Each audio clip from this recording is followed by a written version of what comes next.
Well, welcome everyone. This is Jeannie White again at Social Connections on Passionate World Radio. You know, our station is a place to come and to tell your stories. And as you know, I am doing a wonderful series for the caregivers of lovers that, you know, their loved ones that have Alzheimer's.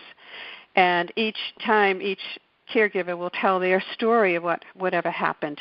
But today I have Christina Turner on the line, and she has been a caregiver for at least 3 individuals. And she's speaking to us from Michigan, and I really want to thank you for coming on here, Christina. Yeah, thank you for having me, Jeannie. I appreciate it. Now, I know, that, people sometimes don't understand everything that goes on for a caregiver, but maybe we can just give a little synopsis of what's happening is like when did, I know you were talking about 3 individuals that you were working with, so whichever one you wanted to start with, how did you know, or what were the early signs, and how did it take for the diagnosis to go on, and what is going on with you presently? I think I'll back up and I'll just give you a brief synopsis. The first person that I cared for was my own mother, and it came on very suddenly. She had shingles, and it caused encephalitis, which is kind of an unusual set of circumstances to be talking about any kind of type of dementia. However, in her case, she became very ill with a fever, and several days later, she really didn't have the same brain that she did prior to the infection, and she never really recovered. She was able to physically walk, but mentally she had many challenges, and she continued to decline thereafter. Her diagnosis was much different than a person that just goes through Alzheimer's or a dementia. The second person was my brother-in-law, who was actually 28 years my senior. He did not have a wife any longer. She'd passed him. He did not have any children, and I was like his child, so it was normal for me to assume the role of his caregiver. He was sort of a tricky one to follow because he didn't live in my town, and on the phone he was able to carry on a conversation that for a few months seemed maybe almost okay. He would answer questions like, "You been fishing lately?" And he would respond with, "Yeah, a week or 2 ago." But he did that enough phrases and things that would keep you at bay for a few months before I realized there was something really going on, as in, have you been to the doctor recently, or the dentist, or how is this? Everything was always, yeah, I was there a few weeks ago, a couple weeks back. And I think that he was just trying to satisfy my questions. And maybe some of it he really didn't recall exactly when he had been there. And he was recalling from memory from the last time. It's hard to say. But eventually it got to the point where I realized I'm getting the same kind of answers, and I had to make a trip to Florida, where we moved him back up to Michigan. And then the third person was my husband. And I think the moodiness and the lack of interest in things was probably the first few signs of a big change, living with someone, seeing what was happening, distancing themselves. He engaged, but he did not engage in activities like he always had. And then reading became a little bit of a problem, and he was an extremely avid reader. He was not able to, I would see him reading, and he would reread maybe the same article, and then he would complain about his vision and thought that it was the lenses that he'd had replaced in his eyes after cataract surgery. So there were those kind of subtle hints and things that happened right away that I picked up on. But also I think I'm a nurse by trade, and so I'd had a lot of experience through years of working, and that probably highlighted some of my worry spots. Mhm. And I'm is sorry. that when All you? No, three that's have okay. passed. Huh? All three have have passed. My yeah. mother lasted another 5 years after her hospitalization and return. They said, "Oh, she can't go home. She'll have to go to a nursing facility." And I said, "No," and I just stopped work. I'd worked, almost 7 days for many, many years in home care nursing, and I just said, "No, she's going to come to my house," and she did, and we revamped the house, and it was a struggle. There were many, many kinds of struggles with my mom. Living with her for those 5 years, my mom did not recognize who I was. It was like she'd had a psychotic break. She felt that her daughter had run away and lived in a different city, and that I happened to be a very pleasant, kind, warm person that just came in and took over and made meals and helped out her husband. Yes. and provided for the family as needed, but she never accepted the fact that I was her real daughter. No, it was a very difficult challenge to live that way when she knew everyone else in the family for a long, long time. Mhm. And she seemed to have not remembered you. Right. Mhm. I know. And it was right from the get-go, so that was very difficult to accept. I was quite shocked about 4 or 5 weeks into her stay at my home when I realized with no uncertainty that she did not know that I was her daughter, or did not believe that I was her daughter. Wow. Okay. Part of me can understand that, because when my dad had it towards the end, he didn't recognize me, and it's really heartbreaking. It is. I don't think people truly understand what a feeling it is. It's very difficult, and it's very challenging, because a lot of times you have so much paranoia and hallucination with a dementia patient that when you try to correct or explain, that this is why I'm your daughter or why you're here, she became even more agitated at times. And it was, like I say, because it was such a sudden illness and it was so severe, it was an odd situation. But it does happen even with a regular disease process of dementia or Alzheimer's or whatever type of dementia that it is, to lose, the recognition of people. Now, my brother-in-law, I'm not really sure. He lasted 10 years. And I had my brother-in-law and my mom both in my home at the same time. My brother-in-law had sundowners, and he literally was awake most all of the night and into things, or trying to get into a car and take off. And it was a real challenge. And my mom was more of 24-hour hands-on at that time, and I couldn't manage both. So after a number of months and pretty much sheer exhaustion, I had to place my brother-in-law. But I remained his medical and power of attorney, and he was still active. So there were many.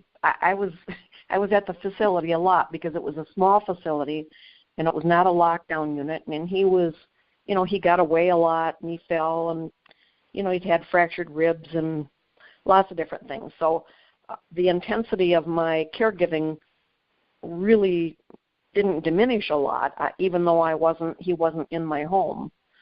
But he did lose ability to speak. The last 3 years, I don't think that he really had much recognition.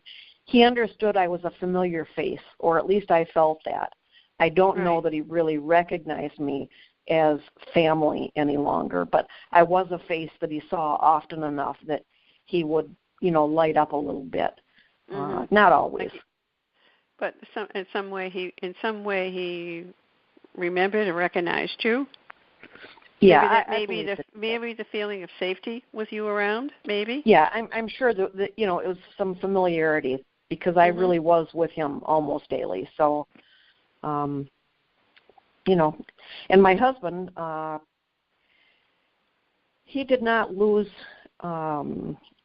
recognition of me or any of us, but he did lose a lot of memory. He had some other health issues going on at the same time. The dementia was noticeable for a couple of years. It wasn't severe, but it was certainly noticeable. And then he ended up having a aortic dissection, and he lived through it, and he did not have surgical repair. But it also it interfered with blood flow, and the dementia greatly increased thereafter. What type of surgery was it? He had an aortic dissection, the whole entire aorta from the root of the heart. Yes. From the root of the heart, it ripped wide open all the way down to the groin. Yeah. And he should not have survived at all, let alone the fact that he didn't have surgery to repair. And he survived another 3 years. But the dementia certainly did so it must much have worse. Accelerated? Oh, yes. Yeah. And through all this, I just need to ask you, how did you keep yourself? How did you take care of yourself through these 3 different individuals? How did you manage? To be truthful, I don't think that I really did do a very good job of caring for myself. While my mom was there, and even with my brother-in-law, of course, that was 13 years ago. I was younger. I started when I was 50. I stopped work. I still had the support of my husband for the first few years because he hadn't succumbed to the dementia yet, and I was active. I was active in the garden, and being a caregiver, being a nurse all my life, I relished in being a caregiver and providing what I could to make someone's life better. And so I think that was a help, but after a while, it's draining. Eventually it was difficult. That's all I can say. It was very difficult. I really didn't have people that came in. My sister would come in once every week or once every couple of weeks and spot me for a few hours on an afternoon, but it was a real challenge. Yeah, I'm sure it is because I hear that a lot. It's beyond burnout. It is beyond burnout because of the isolation, for one thing. People really, and I find that this is true of most serious disease processes. Most people, if they're not affected, they not only don't understand, they really don't want to understand. They don't want to be involved in it because it's time consuming. There's a lot to learn. They have to give a lot, and everyone has their own life and their own families. And I really can't begrudge people for that, but I know that there are families that really, really have a difficult time accepting that. But here's another thought. Our expectations are not always what other people's are. And I think that we let ourselves down. And I think that people sometimes agree to take in or care for a loved one before they've really thought things through. I can do anything. That's my mom. I'm going to do this. It's my dad. I'm definitely going to. Sometimes it's okay to not be the hands-on caregiver. Sometimes it's better for some people if they aren't. And I think that people just don't always understand that their expectations of others are not what others have. And we kind of set ourselves up for personal heartache when family members and friends don't come in and get involved. Right. You set yourself up really for disappointment. And it may not be, maybe they want to, but sometimes I believe, at least I can hear, is they're afraid, or they're afraid they're going to catch it, or it's going to become overpowering. There's a lot of different reasons, But if there are. So if you have these high expectations of, some sort of help coming in, and then once you realize it's not there, it becomes and then a lot of family members become very, taxed over that, and they, they stop speaking to their siblings, and they feel alienated, and they feel isolated. Well, the disease itself will isolate you. If you're talking about any type of dementia, it does not just affect our person that's got the disease. The entire family is affected. You can't, the whole one. You can't change that. I've lost out on years worth of activities and grandchildren, even with my own children, because of caregiving. Because it's not that they weren't included or that I didn't see them, but you lose out on the ability to have the freedom for activity with them because you're needed at home. Right, you're required to be at home to do something else. So it's everyone really in a way loses because it just, some of them, it tears the family apart drastically. Children and grandchildren are not able to see the caregiver, which in my case was me. They're not able to have the interaction with my children. Weren't able to have the same kind of interactions with their grandmother. Their children weren't able to have a great grandma around. Same thing with my brother-in-law. My children grew up with him and were very close to him. They no longer had the fishing buddy. They no longer had the uncle that they could visit. They certainly lost their father and the activities that we as a family spent many years, camping and fishing and just, get-togethers. Things were, they're never the same again. So you can't necessarily always take your person to someone's baseball game. Sometimes that's just not possible. And depending on the severity of, or, what stage you're in, you can't always put them in a position where, because you want to go see something, that it's okay for them. They can't always go out in public. No, they can't. Sometimes they're not able to even to get up and walk. Sometimes it's just not feasible for them. I just wish there was some way that you could interact with the individual, but if the person's not able to interact, like a couple of my friends that had it, it's really very difficult because you're absolutely, when you come there, you just feel helpless. And I think that's another thing that families that stray away is they're helpless. They don't know what to do, how to do it. I think that's probably one of the things that I have seen the most, and that people don't recognize what's happening.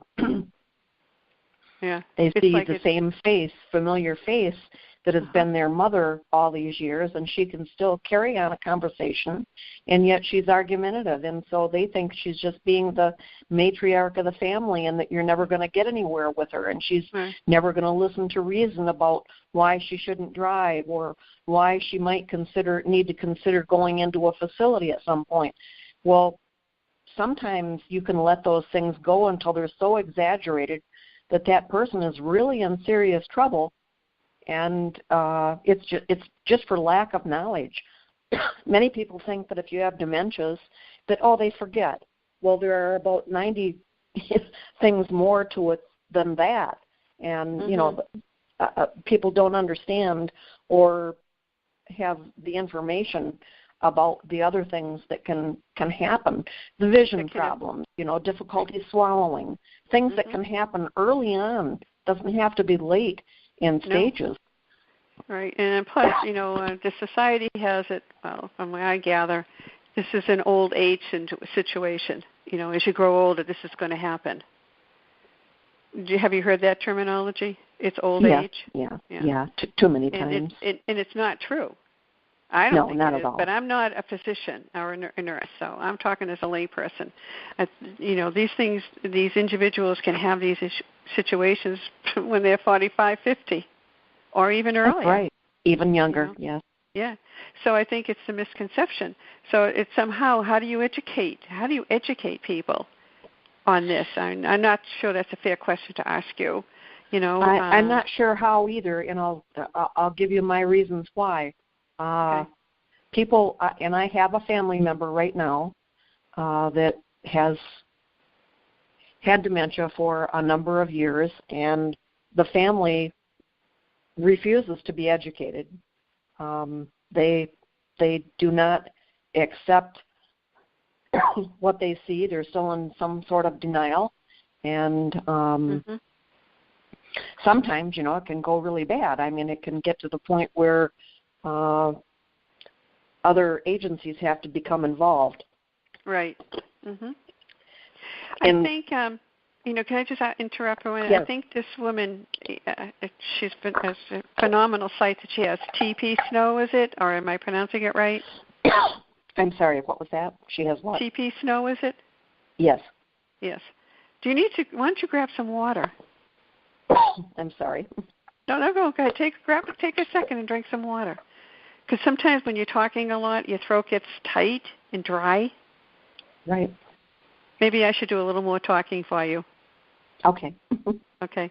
But I think something like that going on the Internet, and she has a wealth of information, just like what you were talking about, what happens with the eyes. There's videos on what happens on why, swallowing and stuff like that.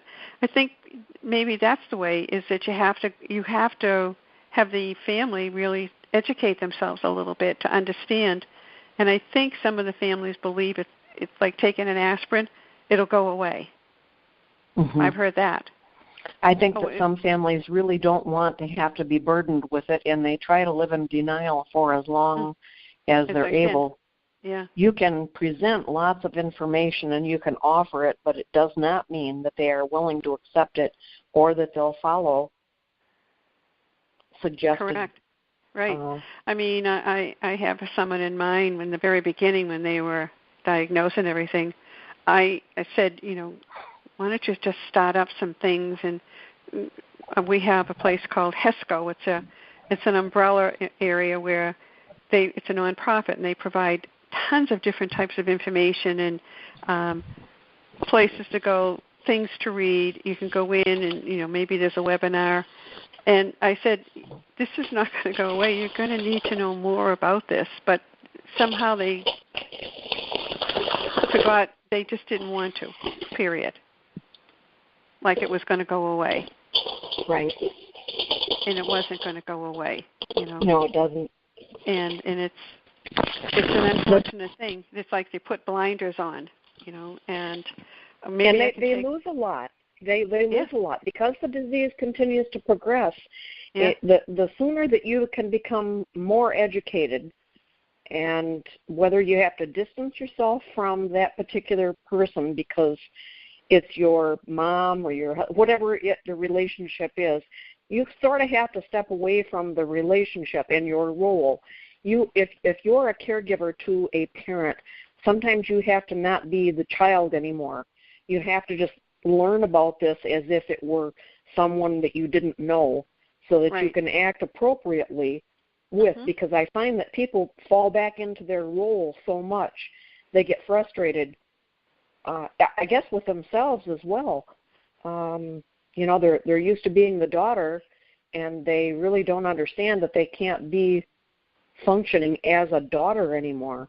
Mm-hmm. And that you have to emotionally separate that. Right, and that the roles change. Right. But I think people have a hard time with the role changing because the mother and dad have been there, whatever was like scraping and putting a Band-Aid on your knee and just different things that your parents do for you. Right, and the sooner that you're able to understand that your role my role as a wife certainly was a juggling act because of the dementia. But if the longer that you put off learning about what the disease is and what can be done and what can't and what you're seeing and what they're experiencing, the more that valuable time you have with them. That's right. If you hold off, you're losing it. You can't go back 6 months and recover whatever time you had. And people will live with regret. I don't care how good you are. I don't care how much you've done. Everybody says, I've done everything that I could. Well, to be truthful, there's always something more we can do. And I think the biggest thing is education.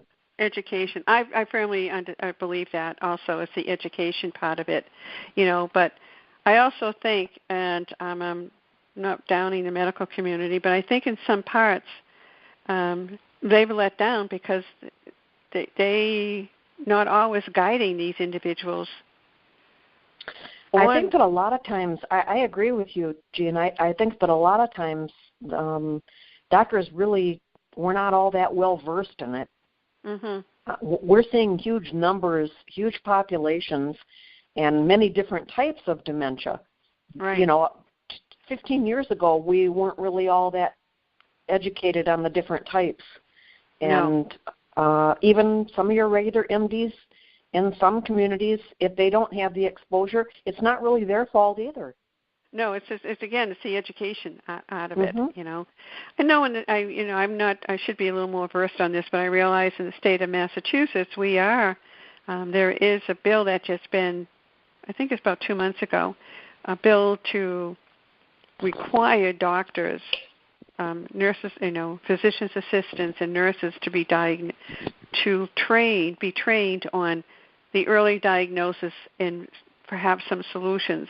It's just a start. It's not a cure-all, but at least there's a state that's saying, no, we've got to do something about this now. I think that's wonderful, and I'm sure it will continue to be adopted, but it is a matter of time. It's not going to help a lot of us. Yeah. I mean, now the Pandora's box is open. It's been open for a long time now. With it's almost like sometimes the government and the medical community, they turn a blind eye, Yes. That's my interpretation, all right? But you can't turn it anymore. It's there. It's flat in your face. And even something very small can be of use to the patient and the caregiver. Very much so. It doesn't have to be a huge solution. I know I'm sure there's a lot of, drug companies, testing on a new drug and everything.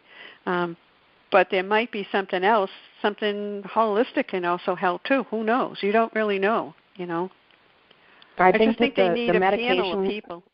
Right. If the medication were to occur that could really help with symptoms, that would be wonderful, obviously. Right. But there is so much more to the problem than medication. Yeah. You're still going to have to be educated, and you're still going to have to learn how to care for a person and what you're looking at, what you're dealing with, and what they are dealing with. The biggest thing that I find right now on a personal level is when I hear people say, well, my mom is mad because I put her in a home. My mom has got this anger going on. It's not, and they misinterpret it. They think that it's all about them on the receiving end. It's not. That person that they're talking about isn't just angry at them for the sake of being angry at their child. They've got a problem. And people don't recognize that. They take it as a personal, I've been slighted by my parent or whoever it is that they're caring for. It's really not about them. And the sooner that they can learn to accept that and the role change, I think that they would fare better. I think caregivers are in a position where, like when I'm talking to a lot of different ones, is that in a small way they can probably help out, with the medical community, because they're the ones that have seen it from the very beginning. They saw the changes, and if they saw the different things happening in the very beginning, but no one would listen to them. That's just me, Christina. No, I think so. I think so, and especially even if it's just your local MD that you're speaking with, it can be easily misinterpreted as depression, and especially when they start to withdraw from activity or sleep a little more or those kind of things, or even the vision, like maybe they just need to go get their eyes tested. And there's a lot of things that you could cue into. I'm wondering if the medical community, you know how long it took to get a colonoscopy as part of your physical? Right. I'm wondering if there is something that they could do on a smaller scale as far as your, I don't know, I'm just guessing, like memory questions or... They do a little tiny, you can ask your doctor if they would do a little mini quiz in the office, but I find some of them that are being done are so simple that people could, even with a little bit that have had dementia for a couple of years, could still easily slide by on it. It doesn't really show the whole picture. If there's some kind of people that are tired are even more susceptible to exposing their self. If you see a doctor, and it's 11 a.m. and you're a lot different, you might be a lot different than you are at 3 p.m. Correct. Oh, I know that 3 o'clock note. Yeah. Well, I was wondering, this is just an idea. I'm just wondering if there was some caregivers that could join with a few doctors and form a group and let the doctors listen to some of the signs that these caregivers have seen, and see if they could pull it together and see if there was a way to do some sort of an exam. Am I far-reaching this? I think I am in a way, but I think only because I'm thinking of my community of medical, and that I don't know how receptive they would be to that. I just think it would be, for me personally, I just think it would be great just to be able to have a few doctors, sitting at a table with, some caregivers that have been out there talking about this and have experienced more than one individual to be a caregiver for, and just listen to what they have to say. Something could possibly come out of it. I agree with you, and I think that we should have more challenges like this, but I don't know how. For instance, because it's Alzheimer Awareness Month, I did speak with the editor of my local paper.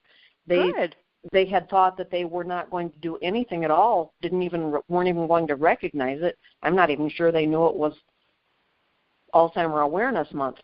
But when I tried to broach possibly, maybe not necessarily me, but someone from the community having an interview, even a 5-minute interview, he wasn't very receptive. And the county paper that I called, I left a message for the editor, and I never got a call back at all. Yeah. So I don't think it's just the medical field. No, it isn't. Let me talk for a few minutes while you take some water. Betsy Wurzel had finally got a local newspaper to do an article for her, which I thought was terrific. These are far and few between, and I'm wondering why the media is so reluctant to be in some way involved in even doing like once a month articles on Alzheimer's to keep it to the forefront. But for some reason, they're reluctant to do that, I think. I would agree. They are. So in my own small way, I am putting it out there, and it will materialize into something for these caregivers. Not necessarily me. That's not what I'm doing it for. I'm doing it so that, to keep it going every week, put a post out there on this and, put it on Twitter, put it on Instagram, and keep putting it out there until someone is willing to stand up and say, okay, I'm listening. What do you want to do? Type of deal. I think you will pick up more and more people that are interested, and the conversation has to start somewhere, even if it only starts with a couple of people. That's it. I've had, it will continue to grow. Yeah, it will grow.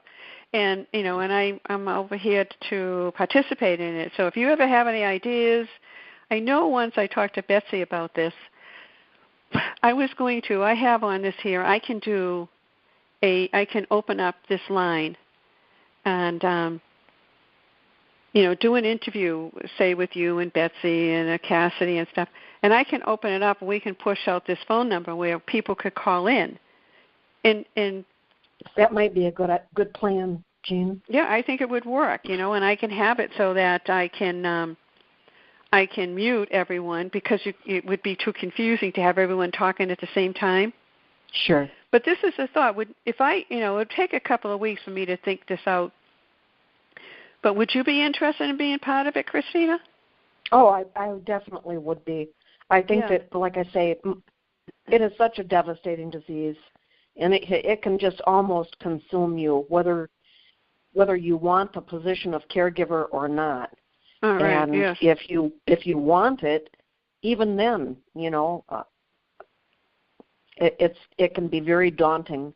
And I think that if we can help one person through a crisis, whether it's really a crisis or just feels like it to them, any information at all is going to be helpful to someone.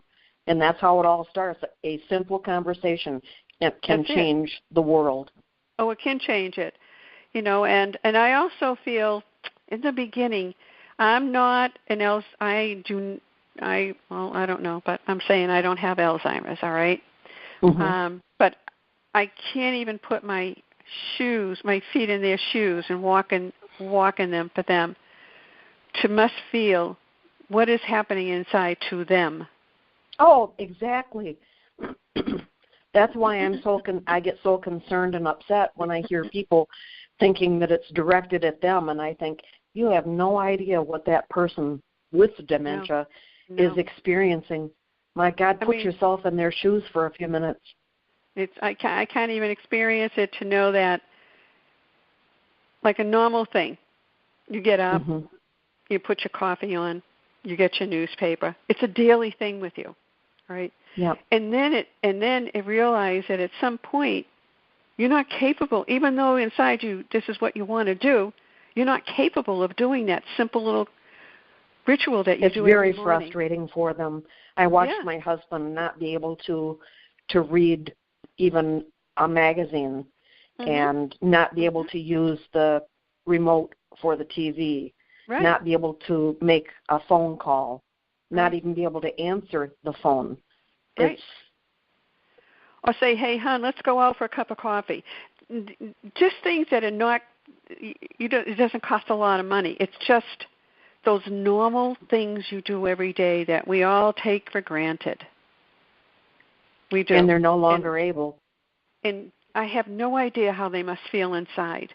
Really, it must be beyond grief for them. I'm certain of that. Yep. It's just really amazing. I don't want to hold. We've been here.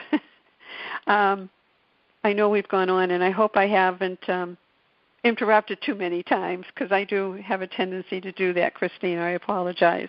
Because not at all. The thought, how a thought comes into your head. I do the same. Yes. Well, we're going to be closing, so you're more than welcome to come back anytime you get an idea or something like that. But I want to keep you up to date on what we can transpire to do.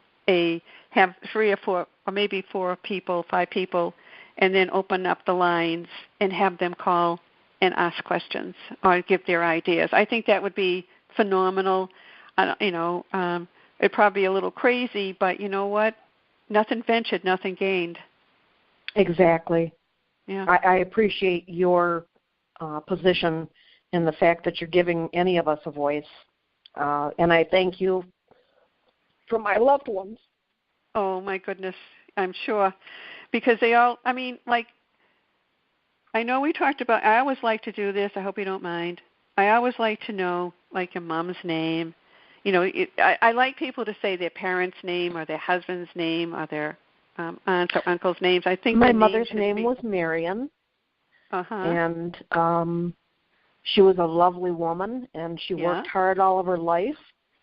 She had many struggles. My father was ill from a heart attack since I was a young child, so she carried the family.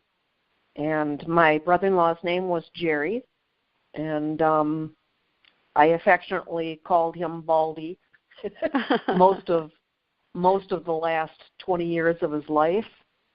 He was a dear, sweet man and had built a blueberry farm in our area. Oh, nice. And my husband's name was Merrill, and he was an avid reader and an avid fisherman, and he was a very intelligent man, and I really missed conversing with him. I'm sure, yes. These are the things, these are the memories that you've created with your mom, your uncle, and your husband. And, you know, Miriam and Merrill and Jerry, I mean, they were part of your life. And I think it's good for me to always ask a little bit about these individuals so that we can put it out there that these people were here and they were a huge contributor to your life and many other lives. And that's important. Yes, very important, because they no longer could contribute, and yet they were still here. Yeah, but you see, now you're their voice. Yes. You know, and I think that voice is very important. Yeah, and I just know it's important to talk about people and what they did a little bit, just so you know that these people were here and they were part of a huge community. And we're all connected in some way or other. We are, you know. If you remove one, the community changes. Of course it does, yeah. It changed for me. It changed for me when my father passed away 30 years ago, but it even changed even more for me, Christina, when my friend Phyllis, who I'd known from the 6th or 7th grade, friends with her for that long, and she has been gone 2 years now, and a form of Alzheimer's, and then my other friend, Teresa, who's been gone about 9 months now, and my life changed forever. For your losses. Yeah, it's sad, you know, but I'm glad they were in my life. But you know yourself, there are certain people you confide in. I'm sure you confided in your husband, you know. Mm-hmm. But there were certain things you talk to people about, only these certain people, your deepest, darkest thoughts that you trust, you know. And now I have 2 that are gone now that I could say anything and everything to them, you know, so. It's a strange journey, you know. You always think everyone's going to be here forever, but you know, unfortunately, it's not true, you know. But you move on, and I do things in memory of them, just like you're doing this for your mother, Miriam, and your husband, Merrill, and your uncle Jerry, you know. So that's what we're here for. We're here to put a name and a face to these individuals, and for us too. And for I'm sorry, I got so long-winded. And for those that have not yet had a chance to speak. So I thank you as well, Jean. Thank you very much. I look forward to hearing from you about the next episode. The next journey for us. Is there any words that you'd like to say to this listening audience before I end? I wish you the very best, and believe in yourself. Exercise. Rest when you can. And continue to educate yourself. We can all learn every day. Words great spoken. We can learn everything. I want to thank you very much, you know, really, Christina, for being on the show. It's not an easy thing to do, to talk about a loved one or what you're feeling, but I really, truly thank you very much for partaking in this wonderful series that we're doing. And you will hear from me again. And just give me, I was telling, I think, Betsy, that it was something I wanted to do. You know, so let's see if we can get 4 or 5 people together, and maybe we can start that way, and then we'll put out that phone number for people to call in. I would be very happy to do that for you all. I would like to thank Betsy for connecting me with you, and I appreciate it. Oh, I do too. Thank you. I want to hope you have I want to take a deep breath, clear your throat a little bit, drink some water here. We were talking a lot, and I'll be talking with you again. All right, Christina? Yes. Thank you, Jean. Bye-bye. Thank you. Bye-bye. I want to thank everyone for listening to the show today. This is Jeannie White again at Social Connections at Passionate World Radio. I was just speaking with Christina Turner regarding her family and what transpired with her. If you have any questions or comments, it's jwhite7033 at comcast.net. Have a wonderful day, everyone. See you on the radio. Bye now.